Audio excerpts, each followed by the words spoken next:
नमस्कार दोस्तों, मेरा नाम है सौरभ और स्वागत है आपका मगध एजुकेशन में। चाहे सेक्टर कोई सा भी हो, एजुकेशन हो, हेल्थ केयर हो या फिर जीडीपी पर कैपिटा ही क्यों ना हो दोस्तों, बिहार का स्थान, बिहार का परफॉर्मेंस हमेशा से नेशनल एवरेज से नीचे ही रहा है। लेकिन क्या हो, अगर जो हमारी केंद्र सरकार की ओर से बिहार को भी वैसा अपॉर्चुनिटी दिया जा सके यहाँ पे, तो बिहार का भी जो ग्रोथ स्टोरी है वो शुरू हो सकता है दोस्तों। और इसी कड़ी में केंद्र सरकार की ओर से बिहार को दिया गया है बिहार का अपना पहला ड्राई पोर्ट दोस्तों यहाँ पे। तो आज की इस वीडियो में हम समझने की कोशिश करेंगे कि आखिरकार एक ड्राई पोर्ट एक सी पोर्ट से कैसे भिन्न होता है। ये जो बिहार को ड्राई पोर्ट यहाँ पे मिला है सौगात में दोस्तों, आखिरकार ये बिहार की ग्रोथ स्टोरी में कैसे कंट्रीब्यूट कर पाएगा। और साथ में हम समझने की कोशिश करेंगे कि आखिरकार ये जो ड्राई पोर्ट है यहाँ से क्या क्या बिहार जो है वो एक्सपोर्ट कर सकता है दोस्तों यहाँ पे। तो जैसे कि आप देख सकते हो बाकायदा,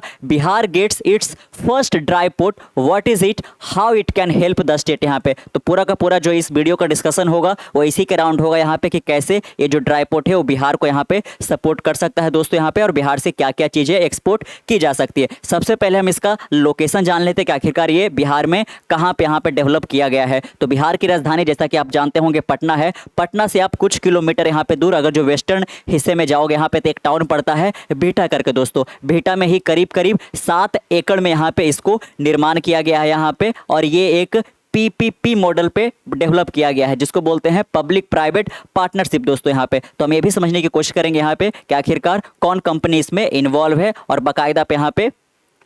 क्या क्या एक्सपोर्ट होगा, इस पर हम विचार करेंगे दोस्तों यहाँ पे। लेकिन सबसे पहले आपने जाना होगा यहाँ पे, या फिर अभी तक आप सुन रहे होंगे केवल सी पोर्ट के बारे में दोस्तों यहाँ पे, जहाँ से कह लीजिए कि जो लॉजिस्टिक है, जो कंसाइनमेंट है, वो यहाँ पे दूसरे देश को यहाँ पे एक्सपोर्ट किया जाता है यहाँ पे, है ना, और डॉलर यहाँ पे आते हैं इसके बदले में। तो जैसा कि आप देख सकते होंगे कि बिहार का जो स्टेट यहाँ पे कह लीजिए कि कोस्टल एरिया के नज़दीक पड़ता है यहाँ पे, जैसे कि गुजरात हो गया, महाराष्ट्र, केरल, कर्नाटक, तमिलनाडु, आंध्र प्रदेश, यहाँ पे ये सब में आपको मेजर या माइनर सी तो देखने को मिलेगा ही दोस्तों यहाँ पे, क्योंकि सबसे सस्ता और सुगम में जो साधन है दोस्तों यहाँ पे वो समुद्री मार्ग यहाँ पे है, क्योंकि आप एयरपोर्ट से बहुत ज़्यादा सामान को यहाँ पे लॉजिस्टिक को एक्सपोर्ट नहीं कर सकते हैं, उसके लिमिटेशन होते हैं यहाँ पे जो एक तरीके से कह लीजिए कि ट्रांसपोर्टेशन कॉस्ट है वो बहुत ज़्यादा आ जाएगा यहाँ पे। तो कोई भी कंपनी यहाँ पे एनकरेज नहीं हो पाएगी कि वो एयरपोर्ट का यूज करे, यहाँ पे फ्लाइट का यूज करके अपने कंसाइनमेंट को दूसरे देश में भेजे दोस्तों। तो आज के टाइम पे भी जो सबसे ज़्यादा यहाँ पे कह लीजिए कि सुगम में है वो यहाँ पे जो सी मार्ग है दोस्तों वही यहाँ पे है। तो अगर जो हम गौर करें यहाँ पे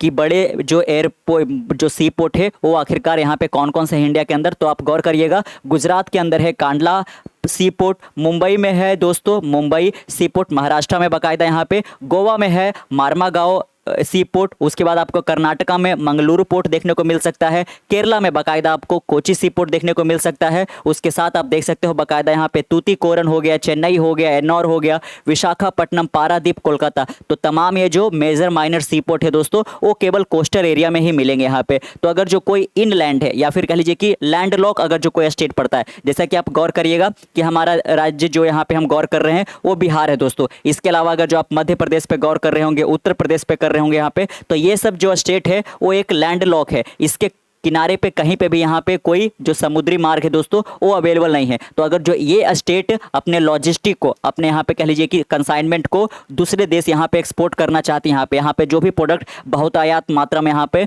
उपज होता है दोस्तों, उसको अगर जो या फिर उसका प्रोडक्शन किया जाता है तो एक्सपोर्ट करना चाहती है, तो ये लोग भला यहाँ पे कैसे कर पाएंगे। तो इसी को यहाँ पे ध्यान में रखते हुए एक मॉडल लाया गया है दोस्तों ड्राई पोर्ट का यहाँ पे, कि यहाँ पे ड्राई पोर्ट बनाया जाएगा और जो भी यहाँ पे कस्टम क्लियरेंस वगैरह का काम होगा वो यहाँ पे यहीं पे कर लिया जाएगा। जैसे कि अभी हम गौर कर रहे हैं बिहार में, तो यहाँ पे जो पटना के बिहटा में ड्राई पोर्ट डेवलप किया गया है दोस्तों, यहाँ पे क्या किया जाएगा कि जो भी यहाँ पे कस्टम क्लियरेंस वगैरह का काम है वो यहीं पे कर दिया जाएगा। और एक बार जब यहाँ से हो जाएगा तो बिल्कुल एक तरीके से कह लीजिए कि यहाँ पे ट्रक वगैरह के माध्यम से बाकायदा कोलकाता सबसे नज़दीक पड़ता है, या फिर कह लीजिए कि पारादीप पड़ता है यहाँ पे, जो कि उड़ीसा वगैरह में पड़ता है यहाँ पे। तो आप देख सकते हो कि एक बार कस्टम क्लियरेंस हो जाएगा यहाँ पे, तो सीधे वो जाएंगे कोलकाता या फिर पारादीप के सी पोर्ट पे और अपने कंसाइनमेंट को दूसरे देश में भेज पाएंगे दोस्तों यहाँ पे। तो यही जो है एक तरीके से कह लीजिए कि यहाँ पे ड्राई पोर्ट का कॉन्सेप्ट होने वाला है। अगर जो ड्राई पोर्ट का कॉन्सेप्ट नहीं होगा तो बिहार अपने लॉजिस्टिक को सबसे पहले कोलकाता या पारादीप में भेजेगा, वहाँ पे कस्टम क्लियरेंस होगा, काफ़ी ज़्यादा यहाँ पे मुश्किलात हो सकती है, उसके बाद जाकर ही यहाँ पे कह लीजिए कि दूसरे देश देश में यहाँ पे भेजा जा सकेगा यहाँ पे। और अगर जो कोई फसल वगैरह हो या फिर कहिए कि फ्रूट्स वगैरह हो तो वो सब यहाँ पे सड़ भी सकते हैं यहाँ पे कस्टम क्लियरेंस अगर जो टाइम पे नहीं हुआ तो दोस्तों। तो इसी को ध्यान में रखकर क्या डेवलप किया गया है यहाँ पे, तो ड्राई पोर्ट डेवलप किया गया है यहाँ पे। क्योंकि अगर जो बिहार कह लीजिए कि आगे नहीं बढ़ेगा तो हमारा देश भारत कैसे आगे बढ़ेगा दोस्तों। एक और हम बात करते हैं यहाँ पे कि जो हमारा भारत है वो यूके को, ब्रिटेन को पीछे छोड़कर दुनिया का 5वां सबसे बड़ा अर्थव्यवस्था वाला देश बन गया है। लेकिन उसी भारत देश के अंदर एक ऐसा भी राज्य है जिसको बीमारू राज्य कहा जाता है। तो अगर जो बिहार आगे बढ़ेगा तभी हमारा देश भी आगे बढ़ेगा यहाँ पे। तो ये हम, और इसका जो ग्रोथ स्टोरी है वो कह लीजिए कि एक्सपोर्ट से ही यहाँ पे शुरू होगा दोस्तों। अभी तक अगर जो हम बात करें बिहार का, तो बिहार टोटल कितने वर्थ का एक्सपोर्ट करता है, 20,000 करोड़ का कर पाता है यहाँ पे। लेकिन ये ड्राई पोर्ट के माध्यम से कह लीजिए कि ये जो 20,000 करोड़ है ये आने वाले कुछ सालों में डबल या ट्रिपल भी होने की संभावना है यहाँ पे दोस्तों। जैसा कि आप देख सकते हो, Bihar industry minister Nitish Mishra on Monday inaugurated the state's first dry port at Bihta, a town near state capital Patna. जैसा कि हमने इसका लोकेशन जान लिया, कितने में यह फैला होगा, 7 एकड़ में, ये भी देख लिया यहाँ पे। The dry port is being seen as the state's big initiative to boost export of goods being produced in Bihar. आप देख सकते हो यहाँ पे कि ये जो ड्राई पोर्ट डेवलप किया गया है इस सरकार के देश के अंदर, या फिर कह लीजिए कि पर्टिकुलर बिहार के अंदर एक बहुत बड़ा इनिशिएटिव है दोस्तों, बहुत बड़ा पहल है, ताकि यहाँ पे बिहार के अंदर जो भी यहाँ पे गुड्स प्रोड्यूस किए जाते हैं यहाँ पे उसको आसानी से एक्सपोर्ट किया जा सके यहाँ पे। और ये बाकायदा जो ड्राई पोर्ट बनाया गया है ये प्राइवेट कंपनी के यहाँ पे कोलैबोरेशन से बनाया गया है और इसमें यहाँ पे सरकार भी इन्वॉल्व है। इसलिए हमने बात किया यहाँ पे कि ये एक पब्लिक प्राइवेट पार्टनरशिप मॉडल पर यहाँ पे तैयार किया गया है दोस्तों। जैसा कि हमने शुरू में ही जान लिया यहाँ पे कि जो ड्राई पोर्ट है इसको हम इनलैंड कंटेनर डिपोट भी कहते हैं दोस्तों। इसको आप इनलैंड पोर्ट भी कह सकते हो या फिर ड्राई पोर्ट कहते हैं, क्योंकि ये उसी राज्य में डेवलप किए जाते हैं जो कि लैंड लॉक है, जो कि बिल्कुल यहाँ पे कोस्टल एरिया से जुड़ा हुआ नहीं है दोस्तों। लेकिन यहाँ पे भी तो बहुत सारे सामान प्रोड्यूस होते हैं, यहाँ पे भी बहुत सारा गुड्स एंड कह लीजिए कि यहाँ पे मैन्युफैक्चर वगैरह होते हैं। तो इसको अगर जो दूसरे देश में भेजना है, एक्सपोर्ट करना है, तो हमारे पास एक कॉन्सेप्ट होता है दोस्तों इनलैंड ड्राई पोर्ट का। यहाँ पे provided a logistic facility away from a sea port और एयरपोर्ट फॉर कार्गो हैंडलिंग। आप देख सकते हैं कि कार्गो को हैंडल करना हो, स्टोरेज करना हो या फिर उसका ट्रांसपोर्टेशन ही क्यों ना करना हो यहाँ पे, तो एक प्रकार का लॉजिस्टिक फैसिलिटी प्रोवाइड किया जाता है यहाँ पे एक ऐसे राज्य में जो कि यहाँ पे किसी भी सी पोर्ट वगैरह से यहाँ पे जुड़ा हुआ नहीं है दोस्तों यहाँ पे। चलिए और आगे आप देख सकते हो, it act as a bridge between sea और airport and inland region facilitating efficient movement of goods. यहाँ पे तो गुड्स हो गया, कार्गो हो गया, इसका यहाँ पे काफी सुगम्य तरीके से इसको फैसिलिटेट किया जा सके, इसके ट्रांसपोर्टेशन को, इसके हैंडलिंग को, इसके स्टोरेज को यहाँ पे। तो बाकायदा इसके लिए यहाँ पे जो ड्राई पोर्ट है वो एक बहुत बढ़िया पहल है दोस्तों। It was a much needed initiative for a state like Bihar where its export items mainly agro based, जो भी यहाँ पे एग्रीकल्चर बेस्ड जो प्रोडक्ट होता है ये भी काफी बहुतायत मात्रा में यहाँ पे ग्रो किया जाता है दोस्तों। तो इसका उसको अच्छा दाम मिल सके इसके लिए एक्सपोर्ट काफी जरूरी है। जो गारमेंट वगैरह है, कपड़े से जो रिलेटेड है यहाँ पे, और साथ में यहाँ पे जो लेदर प्रोडक्ट है दोस्तों वो कह लीजिए कि काफी ज्यादा मात्रा में बिहार के अंदर डेवलप किया जाता है। तो अगर जो एक ऐसा कोई कह लीजिए कि माध्यम मिले यहाँ पे ड्राई पोर्ट जैसा, तो इसका बहुत ज्यादा मात्रा में यहाँ पे एक्सपोर्ट किया जा सकेगा और जो यहाँ पे इसके मैन्युफैक्चर है वो और ज्यादा एनकरेज होंगे यहाँ पे, क्योंकि इनसे उनको प्रॉफिट ज्यादा होगा तो और बड़े मात्रा में यहाँ पे प्रोड्यूस भी करेंगे। और मैन्युफैक्चर इन डाइवर्स लोकेशन, आप देख सकते हो कि बिहार के अलग अलग जिलों के अंदर यहाँ पे लेदर प्रोडक्ट, गारमेंट हो गया और साथ में यहाँ पे जो एग्रीकल्चर प्रोडक्ट है वो कह लीजिए कि काफी ज्यादा मात्रा में यहाँ पे ग्रो किया जाता है। तो इसी को यहाँ पे एक्सपोर्ट करने के लिए एक बकायदा यहाँ पे ड्राई पोर्ट अब तैयार कर लिया गया है। नाउ कार्गो फ्रॉम वेरियस सी पर can be consolidated at the dry port. देख सकते हो बकायदा यहाँ पे कि बिहार के अलग अलग हिस्से से यहाँ पे जो सीपर से दोस्तों वो कह लीजिए कि कहाँ पे इकट्ठे जमा होंगे, तो बिहटा में इकट्ठे जमा होंगे और वहाँ से यहाँ पे कह लीजिए कि जिस भी देश को यहाँ पे ज़रूरत होगा उस पर्टिकुलर सामान का जो बिहार के अंदर प्रोड्यूस हो रहा है बहुत ज़्यादा मात्रा में, वो यहाँ पे एक्सपोर्ट किया जा सकेगा यहाँ पे। The best part of a dry port is that it handle custom clearance procedure, reducing congestion at seaport और एयरपोर्ट। जैसा कि हमने जाना यहाँ पे कि अगर जो सी पोर्ट तक यहाँ पे पहुँचाना है बिहार के अंदर प्रोड्यूस हुआ कोई सामान को, तो सबसे पहले तो यहाँ पे ट्रक के माध्यम से वहाँ पे लेके जाया जाएगा और कस्टम क्लियरेंस वहाँ पे होगा। तो यहाँ पे कह लीजिए कि बहुत ज़्यादा जो कंजेशन है, बहुत ज़्यादा यहाँ पे जो भीड़ वगैरह है वो भी यहाँ पे हो जाएगा, क्राउडी हो जाएगा दोस्तों यहाँ पे पूरा का पूरा वो जो सी पोर्ट वगैरह यहाँ पे। और साथ में कह लीजिए कि काफ़ी लंबा टाइम भी लग सकता है कस्टम क्लियरेंस होने होने में यहाँ पे, तो सामान की जो है वो खराब होने की संभावना भी बहुत ज़्यादा हो जाता है दोस्तों। तो ऐसे स्थिति में यहाँ पे कह लीजिए कि उसी पर्टिकुलर स्टेट के अंदर ही भले ही क्यों ना ड्राई पोर्ट ही हो, अगर जिसको डेवलप कर लिया जाएगा तो जो कस्टम क्लियरेंस का काम है वहीं पर कर लिया जाएगा, ताकि यहाँ पे जो एक तरीके से जो टाइमिंग है दोस्तों उसको रिड्यूस किया जा सके यहाँ पे। तो देख सकते हो बाकायदा कि कंजेशन को कम करने के लिए एक ऐसे राज्य जहाँ पे कोई भी सी पोर्ट वगैरह नहीं हो, या फिर कह लीजिए कि कोई वो किसी प्रकार का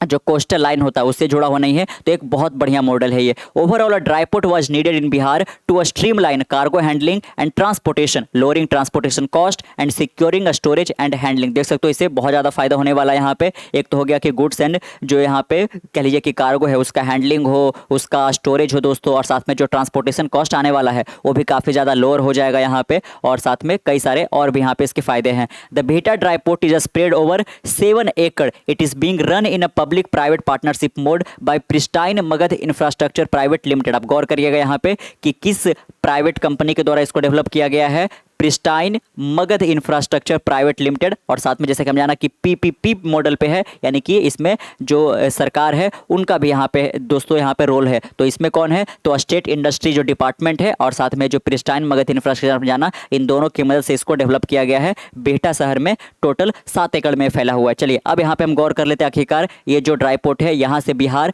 किस प्रोडक्ट को यहाँ पे एक्सपोर्ट कर सकता है। Bihar is a major producer of fruit and vegetable such as potato. देख सकते हो आप यहाँ पे बाकायदा कि जो जैसा कि हमने जाना यहाँ पे एग्रो प्रोडक्ट बहुत ज़्यादा यहाँ पे प्रोड्यूस किए जाते हैं। तो अगर जो आप वेजिटेबल्स में लो तो पोटैटो हो गया, टोमेटो हो गया, बनाना, लीचीज, मखाना, है ना। तो देख सकते हो कि वेजिटेबल्स और फ्रूट में कई सारे बिहार के पास आइटम है जो कि वो एक्सपोर्ट कर सकता है दोस्तों। It also has significance export capability of मेज, यहाँ पे जिसको हम मकई बोलते हैं। बाकायदा देख सकते हो कि बिहार के टोटल 38 जिलों में से 11 जिलों में यहाँ पे जो मकई है दोस्तों उसके बड़े लेवल पे यहाँ पे प्रोड्यूस किया जाता है।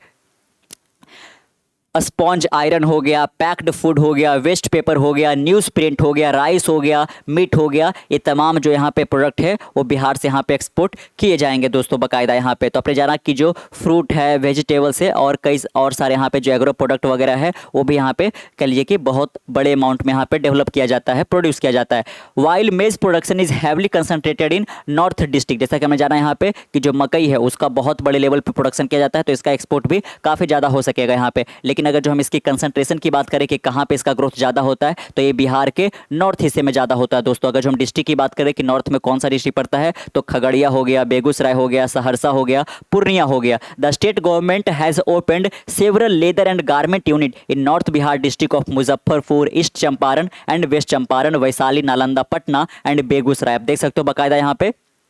कि जो गारमेंट प्रोडक्ट होते हैं दोस्तों उसके लिए यहाँ पे जो बिहार सरकार है उसके द्वारा बहुत ज़्यादा यहाँ पे गारमेंट यूनिट भी यहाँ पे खोला गया है नॉर्थ बिहार पर्टिकुलरली, जिसमें कौन कौन से ज़िले शामिल है, तो मुजफ्फरपुर हो गया, पूर्वी चंपारण हो गया, पश्चिमी चंपारण हो गया, वैशाली, नालंदा, पटना, बेगूसराय, ये सब हो गए दोस्तों, जहाँ पे एक्सपोर्ट पोटेंशियल फूड प्रोसेसिंग के मामले में यहाँ पे बहुत ज़्यादा है। यहाँ पे the first consignment exported from the dry port was of leather suit, जैसा कि आप देख सकते हैं यहाँ पे कि बाकायदा पहला जो कंसाइनमेंट है इस पर्टिकुलर ड्राई पोर्ट से वो ऑलरेडी यहाँ पे रवाना हो चुका है और बाकायदा वो रसिया पहुंच भी चुका है दोस्तों। क्या भेजा गया है, तो लेदर शूज के कंसाइनमेंट यहाँ पे भेजे गए हैं। Recently half a dozen investor have opened leather manufacturing unit in the state. आप देख सकते हो लगभग 6 के करीब यहाँ पे बड़े जो इन्वेस्टर है वो बिहार के अलग अलग हिस्से में लेदर मैन्युफैक्चरिंग प्लांट या लेदर मैन्युफैक्चरिंग यूनिट को उन्होंने शुरू किया है दोस्तों यहाँ पे। तो और बहुत ज़्यादा यहाँ पे जो इन्वेस्टर है वो इनकरेज होंगे इस प्रकार के यहाँ पे जब इनिशिएटिव लिए जाएंगे बिहार के अंदर ड्राई पोर्ट जैसा, तो कह लीजिए कि दोस्तों ये और बहुत ज़्यादा यहाँ पे रिवोल्यूशनरी होने वाला है। Industry minister Mishra said leather and garment have vast export potential in the state. आप देख सकते हो जैसा कि इंडस्ट्री मिनिस्टर मिश्रा का यहाँ पे कहना है कि जो लेदर हो गया यहाँ पे और जो गारमेंट हो गया इसका बहुत ज़्यादा यहाँ पे पोटेंशियल है बिहार के अंदर, कि बिहार के थ्रू यहाँ पे लेदर और गारमेंट है दोस्तों वो बहुत ज़्यादा अमाउंट में यहाँ पे एक्सपोर्ट किया जा सकता है। We are increasing our land bank to encourage more and more investment. आप देख सकते हो कि इंडस्ट्री मिनिस्टर मिश्रा का और क्या कहना है यहाँ पे कि हम इंक्रीज कर रहे हैं लैंड बैंक को, ताकि यहाँ पे जो इन्वेस्टर वगैरह है दोस्तों वो यहाँ पे इनकरेज हो सके और बहुत ज़्यादा वो इन्वेस्टमेंट को बिहार के अंदर ला सके यहाँ पे। एज पर Bihar government data the state recorded export worth 20,000 crore in 2022-2023। आप देख सकते हो बाकायदा कि फिजिकल ईयर यहाँ पे वित्तीय वर्ष 2022-23 में अगर जो हम सरकारी डेटा के अनुसार बात करें तो टोटल जो बिहार है वो कितने वर्थ का एक्सपोर्ट किया है दोस्तों, तो 20,000 करोड़ का किया है यहाँ पे। With the availability visibility of ICD Bihta the state look at boosting it's export potential. लेकिन जो यहाँ पे बिहटा में मिला है पहला यहाँ पे इनलैंड जो यहाँ पे ड्राई पोर्ट है, इसके मदद से यहाँ पे जो 20,000 करोड़ का जो आंकड़ा है दोस्तों, वो कुछ सालों में यहाँ पे 40,000 करोड़ या इवन 50,000 करोड़ को भी यहाँ पे क्रॉस कर जाएगा। जिस प्रकार से यहाँ पे लेदर वगैरह हो गया और साथ में जो गारमेंट है इसका जो प्रोडक्शन किया जाता है और इसका जो यहाँ पे एक्सपोर्ट पोटेंशियल है, इसको देखते हुए यहाँ पे और हम देख सकते हैं कि जो बिहार के बाजू में यहाँ पे बिहार के जो पड़ोसी कुछ राज्य है वो भी लैंडलॉक है, तो वो इस पर्टिकुलर यहाँ पे ड्राई पोर्ट का किस प्रकार से यहाँ पे फायदा उठा सकते हैं। Can adjoining state benefit from the Bihta dry port? तो बिल्कुल यहाँ पे ICD Bihta is fully commissioned and approved under the department of revenue, union ministry of finance. जैसे कि हमने शुरू में ही देखा कि ये जो पहल किया गया है बिहार के अंदर, ये केंद्र सरकार की ओर से किया गया दोस्तों। केंद्र सरकार की किस मिनिस्ट्री के अंदर ये आता है? तो जो हमारी यूनियन मिनिस्ट्री ऑफ फाइनेंस है, इनके अंदर जो डिपार्टमेंट ऑफ रेवेन्यू है, इनके द्वारा यहाँ पे इसको कमीशन और साथ में अप्रूवल दिया गया है आईसीडी बिहटा को, यहाँ पे ड्राई पोर्ट को यहाँ पे। इसीलिए कह सकते हो कि ये पर्टिकुलर ड्राई पोर्ट का जो यूज है ना केवल बिहार के जो यहाँ पे जो सीपर्स वगैरह है, जो मैन्युफैक्चरर वगैरह है वो कर सकेंगे, बल्कि यहाँ पे जो एडजॉइनिंग स्टेट है दोस्तों, यहाँ पे जैसे कि उड़ीसा हो गया, उत्तर प्रदेश हो गया, यहाँ पे वेस्ट बंगाल वगैरह हो गया, वो सभी इसका यूज यहाँ पे कर सकते हैं। वेस्ट बंगाल के पास तो अपना कोलकाता जो सी पोर्ट है वो तो है ही, लेकिन जैसे कि यहाँ पे उत्तर प्रदेश वगैरह हो गया, झारखंड वगैरह हो गया, इनके पास नहीं है, तो ये बाकायदा यहाँ पे इस ड्राई पोर्ट का यहाँ पे यूज कर सकते हैं। वो भी अपने जो कंसाइनमेंट वगैरह है दोस्तों, यहाँ पे गुड्स वगैरह है वो यहाँ पे पहले कंसोलिडेट कर पाएंगे और यहाँ से फिर बाकायदा जो नज़दीकी का जो सी पोर्ट है वहाँ पे भेजा जाएगा और बिना किसी कस्टम क्लियरेंस के झंझट के यहाँ पे। It is connected by railway to gateway port of Kolkata. देख सकते हो बाकायदा यहाँ पे कि ये जो ड्राई पोर्ट है इसको कनेक्ट किया जाएगा रेलवे के थ्रू, ताकि आसानी से यहाँ पे जो कंसाइनमेंट वगैरह है यहाँ पे, क्योंकि ट्रक में तो कॉस्ट ज़्यादा आ जाएगा यहाँ पे, तो रेलवे बाकायदा यहाँ पे कनेक्ट किया जाएगा। फिलहाल जो है अभी वो बाकायदा देख सकते हो कि वो ट्रक से ही किया जा रहा है, लेकिन आगे आने वाले दिनों में यहाँ पे रेलवे से इस पर्टिकुलर ड्राई पोर्ट को कनेक्ट किया जाएगा, ताकि यहाँ पे जो कोलकाता का सी पोर्ट है दोस्तों, उसके लिए एक तरीके से गेटवे तैयार हो सके और साथ में जो वेस्ट बंगाल का हल्दिया है वहाँ तक जा सके। और देख सकते हो इसके आगे एक्सटेंड करके आंध्र प्रदेश का विशाखापट्टनम हो गया, नहावा शेवा हो गया महाराष्ट्र के अंदर, गुजरात के अंदर मुंड्रा हो गया, और कई सारे यहाँ पे सी पोर्ट के साथ इसको कनेक्ट किया जाएगा, ताकि यह अलग अलग यहाँ पे सी पोर्ट के माध्यम से यहाँ से जो कंसाइनमेंट है उसको आसानी से दूसरे कंट्री में एक्सपोर्ट किया जा सकेगा। Catering to the entire eastern India, ICD Bihta can help neighbouring state of Jharkhand, Uttar Pradesh and Odisha. जैसे कि हमने देखा शुरू में यहाँ पे देख सकते हो कि जो आईसीडी बिहटा है वो अपने नेबरिंग स्टेट जो कि है ना, उनके पास भी यहाँ पे किसी प्रकार का कोई सी पोर्ट जैसा फैसिलिटी नहीं है, तो इनको भी मदद कर पाएगा यहाँ पे, कि उसकी इसको कमीशन और अप्रूवल किसके द्वारा किया गया है? तो यूनियन मिनिस्ट्री के द्वारा किया गया है, यहाँ पे डिपार्टमेंट ऑफ रेवेन्यू के द्वारा दोस्तों। यहाँ पे तो झारखंड हो गया, उत्तर प्रदेश हो गया, ओडिशा हो गया, इसको भी काफ़ी ज़्यादा इससे फायदा होने वाला है यहाँ पे। तो आपने जाना यहाँ पे आईसीडी बिहटा के बारे में, एक जो यहाँ पे लैंड पोर्ट है जिसको हम यहाँ पे ड्राई पोर्ट कहते हैं, वो बाकायदा यहाँ पे एक सी पोर्ट से कैसे भिन्न होने वाला है और कैसे भला ये यहाँ पे कह लीजिए कि जो बिहार का तस्वीर और तकदीर है वो आगे आने वाले दिनों में बदलने वाला है दोस्तों। तो कैसा लगा आपको आज का वीडियो? अगर जो आप बिहार से हो तो बाकायदा आप नीचे कमेंट बॉक्स में बताइएगा कि आप बिहार के किस डिस्ट्रिक्ट से है दोस्तों यहाँ पे, और वीडियो कैसा लगा इसके बारे में भी अपना ओपिनियन साझा कीजिएगा नीचे कमेंट बॉक्स में। मिलते कल एक नई वीडियो के साथ, तब तक के लिए keep learning keep growing. This is Saurabh signing off, see next one, bye bye.